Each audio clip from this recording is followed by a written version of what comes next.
Alors en ce moment, il y a pas mal de questions qui circulent sur les vaccins à ARN. Comme certains de mes élèves m'ont posé la question et que je tiens à leur donner une information claire en tant que professeur de SVT, nous allons faire cette petite vidéo pour expliquer qu'est-ce qu'un vaccin ARN. Allez, en route. Alors pour comprendre ce qu'est un vaccin à ARN, il va d'abord falloir s'intéresser à l'information héréditaire.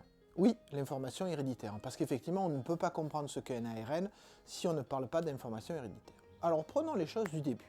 Vers 1850, un moine du nom de Mendel fait la découverte de l'existence d'informations qui peuvent passer d'une génération à une autre. Ce brave moine étudiait les petits pois, puisque sa spécialité était l'agronomie, et s'était rendu compte que la couleur des petits pois, ou même la forme des petits pois lisses ou petits pois ridés, pouvait passer d'une génération à une autre. Et donc il suivait ces générations de petits pois en se rendant compte que même parfois des informations héréditaires pouvaient disparaître à une génération pour réapparaître à l'autre génération. Donc on parle là d'informations héréditaires, à savoir de caractères physiques qui peuvent se transmettre des ascendants vers des descendants. Donc ça, c'était pour la découverte de ce qu'est une information héréditaire. Mais ce n'est qu'en 1950 qu'on a découvert que l'ADN, oui, l'acide désoxyribonucléique, était le support de cette information héréditaire. C'est lui qui l'a portée, c'est lui qui la contenait dans son entièreté à l'intérieur du noyau des cellules. Alors il faut savoir qu'en 1869, quand on avait découvert l'ADN, on pensait que c'était un déchet. Oui, il était plein de phosphore, il était enfermé dans le noyau. On avait supposé à l'époque que la cellule l'enfermait là pour ne pas être envahie de déchets phosphorés. Ce n'est que vers les années 1950 qu'avec l'équipe d'Avery et d'autres chercheurs qui ont succédé, on a prouvé que cet ADN avait une information qui était portée sur lui et que cette information pouvait se déplacer, se transmettre d'une génération à une autre ou d'une cellule à une autre. Alors vous me direz, en 1953 d'ailleurs, avec Watson et Crick, on avait découvert la fameuse double hélice. On a tous vu cette molécule représentée, c'était une grande avancée puisque grâce à ça, on voyait comment était organisé l'ADN, on a pu un peu mieux commencer à comprendre comment cette molécule pouvait porter autant d'informations. Comprenez bien, l'ADN d'une seule cellule contient l'ensemble des informations héréditaires pour fabriquer un corps en entier, une seule cellule. Alors certes, il y a des modifications qui peuvent être faites dans la maturation des cellules, mais grosso modo, la cellule œuf, celle qui nous forme tous, contient dans son ADN l'ensemble de l'information pour former la personne en entier. Hein, je m'éloigne de l'ARN. Ah oui, j'y reviens. Alors cet ARN, lui, avait été découvert en 1868. On avait bien vu qu'il y avait des éléments, un acide ribonucléique qui était contenu dans le noyau. Alors, certes dans le noyau, mais après, on s'était rendu compte en 1940 que cet ARN pouvait avoir une existence propre en dehors du noyau.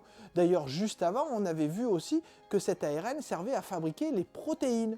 Alors on savait qu'il servait à fabriquer les protéines, on savait qu'il était en dehors du noyau ou dans le noyau.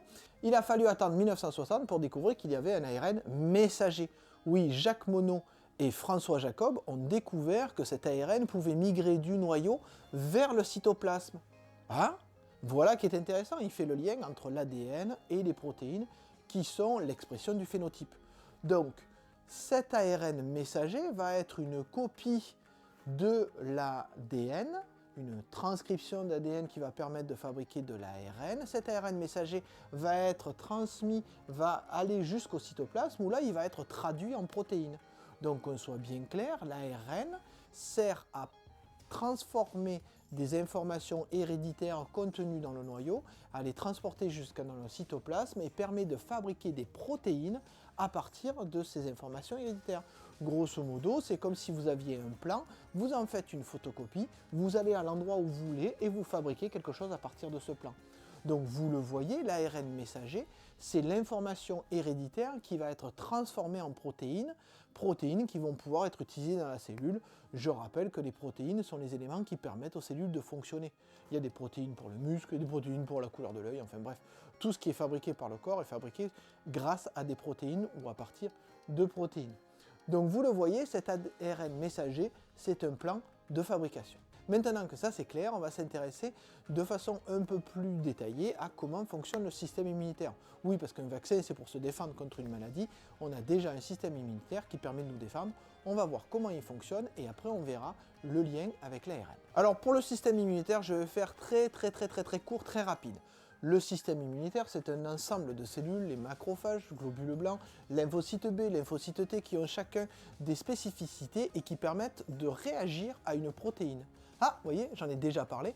En fait, ça permet de réagir à une protéine qui n'existe pas dans le corps et d'avoir une réaction immunitaire, c'est-à-dire de mettre en place un système qui va conduire à la destruction de cette protéine, destruction de la protéine, mais aussi de tout ce qui est attaché à cette protéine. Prenons un exemple, les lymphocytes, eux, vont être fabriqués en grand nombre avec des récepteurs qui pourront s'accrocher aux protéines qu'ils vont rencontrer. Si jamais la protéine flotte dans le sang et dans le milieu du corps humain, le lymphocyte va pouvoir la reconnaître et une fois qu'il va la reconnaître, il va être activé. Alors attention, hein, c'est une façon simplifiée de voir les choses. Vous verrez ça de façon beaucoup plus pointue en SVT, je n'en doute pas. Merci Cécile. Vous voyez que grâce à ce système, le lymphocyte va pouvoir s'accrocher à la protéine qu'il reconnaît grâce à son récepteur et mettre en place tout un ensemble de réactions chimiques relativement complexes qui vont conduire à la destruction de la dite protéine. Alors dans le cas du coronavirus, les protéines sont les petites spicules qui sont tout autour du coronavirus et qui sont reconnues ainsi. Oui, en fait, le virus lui aussi il a des protéines et c'est elles qui sont reconnues par notre système immunitaire. Ah, peut-être que vous commencez à voir l'intérêt d'avoir un vaccin ARN. Alors maintenant, je vais vous montrer comment ça fonctionne. Vous allez voir, maintenant, tout est clair. Alors, qu'est-ce qu'un vaccin ARN? En fait, ce sont des fragments d'ARN fabriqués en laboratoire qui vont être encapsulés dans des lipides, dans des graisses. Comme ça, ils vont pouvoir entrer dans les cellules. Alors, vous me direz, mais pourquoi de l'ARN? En fait, les laboratoires ont généré un ARN qui permet de fabriquer la protéine qui correspond aux spicules du virus. Oui, en fait, ils fabriquent, c'est le plan pour fabriquer le spicule. Alors, je vous explique comment ça fonctionne. On injecte le vaccin à une personne, ce vaccin contient donc l'ARN, cet ARN est enfermé par une bicouche lipidique qui va lui permettre d'être intégré par les cellules. À ce niveau-là, les lymphocytes ne réagissent pas puisqu'il n'y a pas de protéines pour réagir. Donc pas de réaction immunitaire de la part du système immunitaire quand on injecte le vaccin.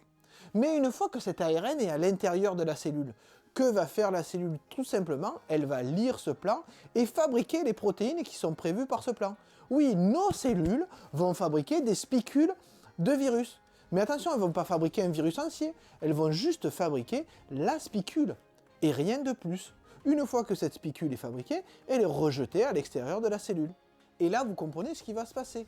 Comme la protéine est fabriquée, elle va se retrouver à l'extérieur de la cellule et donc dans le corps. Les lymphocytes spécifiques de cette protéine vont se fixer dessus et vont créer une réaction immunitaire, à savoir mise en place de défense et surtout mise en place de lymphocytes mémoire, à savoir ils se multiplient et sont de plus en plus nombreux pour le contact suivant. Et oui, c'est ça qui est formidable avec le système immunitaire, c'est qu'il se souvient des maladies qu'il a déjà rencontrées, et si c'est exactement la même, il va pouvoir réagir de façon identique et la combattre par fois 1000, fois 10 000 les fois d'après. Alors vous me direz, oui, mais pour la grippe, pourquoi je suis obligé de me vacciner chaque année? Parce que la grippe, en fait, les protéines qui sont à l'extérieur de ce virus changent un peu, ce qui fait que les lymphocytes mémoire qu'on a fabriqués l'année dernière ne sont plus efficaces. Ce qui n'est pas le cas du coronavirus, qui est un virus relativement stable et dont les spicules ne changent pas. Donc une fois que vous avez appris ça, pas de souci, vous le reconnaîtrez grâce à vos lymphocytes mémoire. Donc vous voyez, le vaccin ARN permet de faire fabriquer par notre corps des éléments pour qu'ils puissent être reconnus par notre système immunitaire sans jamais avoir été en contact avec le virus. Donc si vous n'avez pas de contact avec le virus, vous n'avez aucune possibilité d'être malade. C'est une des grandes forces de ce type de vaccin. Donc vous le voyez, le vaccin à ARN permet d'utiliser l'ingénierie cellulaire pour fabriquer des protéines qui vont provoquer une réaction immunitaire et donc nous permettre de nous défendre par la suite. Maintenant, nous allons voir quels sont les avantages et les inconvénients, car il y en a, de ce type de vaccin. Alors commençons par les inconvénients. Alors d'abord, premier inconvénient, c'est un type de vaccin qui n'a jamais été utilisé chez l'homme en 2020. Donc il a déjà été utilisé chez d'autres espèces animales, comme le porc par exemple, mais chez l'homme, jamais été utilisé, donc on n'a pas vraiment de recul sur quels sont ses effets secondaires. Certes, des tests ont été faits, nombreux, sur à peu près 50 000 personnes avant de commercialiser le vaccin pour la Covid, contre le coronavirus, ne confondez pas les deux, la maladie et le virus. Donc, mais pour l'instant, on n'a pas le recul par rapport aux autres campagnes de vaccination pour des vaccins qui ont plus de 50 ans, 60 ans, etc. Ça, c'est le premier inconvénient. Deuxième inconvénient, il faut maintenir une chaîne du froid très stricte, c'est-à-dire que le vaccin ARN a besoin d'un froid de moins 70 degrés pour se conserver, moins 40 pour certains cas. Maintenant, la recherche progresse tous les jours, mais ça veut dire qu'il faut être certain que la chaîne du froid est conservée tout le long du trajet, de la fabrication, du trajet, puis de l'injection jusqu'au dernier moment pour être sûr que ce vaccin est efficace. Oui, parce que si votre vaccin se retrouve à 4 ou 5 degrés dans un frigo, il perd son efficacité parce que l'ARN est une molécule qui est très fragile par rapport à ce qu'on avait comme autre vaccin. Donc pour les avantages maintenant, c'est quelque chose qui est très simple à fabriquer. Oui, l'ARN messager est relativement simple à fabriquer, du coup ça se coûtera moins cher et ça sera très rapide. Deuxième avantage, c'est quelque chose qui est très efficace. Oui, parce que nos cellules fabriquent juste la protéine qui doit être détectée par le système et rien d'autre. Donc notre système n'a à se préoccuper que de ça. Et enfin, dernière chose, c'est un vaccin qui n'a pas besoin d'adjuvant. Oui, beaucoup de personnes qui sont contre les vaccins le sont parce qu'on est obligé de mettre dans les vaccins des adjuvants pour faire réagir le système même s'il y a un morceau de virus. Oui, je le rappelle, les autres vaccins sont fabriqués à partir de virus soit désactivés, soit cassés. Donc ça veut dire qu'il faut des morceaux de virus ou de bactéries pour provoquer le vaccin et ça ne suffit pas pour avoir une réaction immunitaire, il faut mettre un adjuvant. Dans le cas du vaccin ARN, aucun adjuvant. Donc vous le voyez, j'ai essayé de vous donner une information la plus complète possible sur ces vaccins ARN. J'espère que grâce à ça, vous avez un peu mieux compris ce qui nous attend pour les campagnes de vaccination. Vous aurez à faire votre choix, en tout cas, pour savoir si vous voulez être vacciné ou pas, tant que ce n'est pas obligatoire. Donc vous avez maintenant l'ensemble des informations nécessaires pour bien comprendre ce qu'est un vaccin à ARN. J'espère que grâce à ça, les choses sont plus claires, que vous comprendrez mieux et que vous pourrez mieux comprendre les informations qui vous arriveront dans la période de vaccination.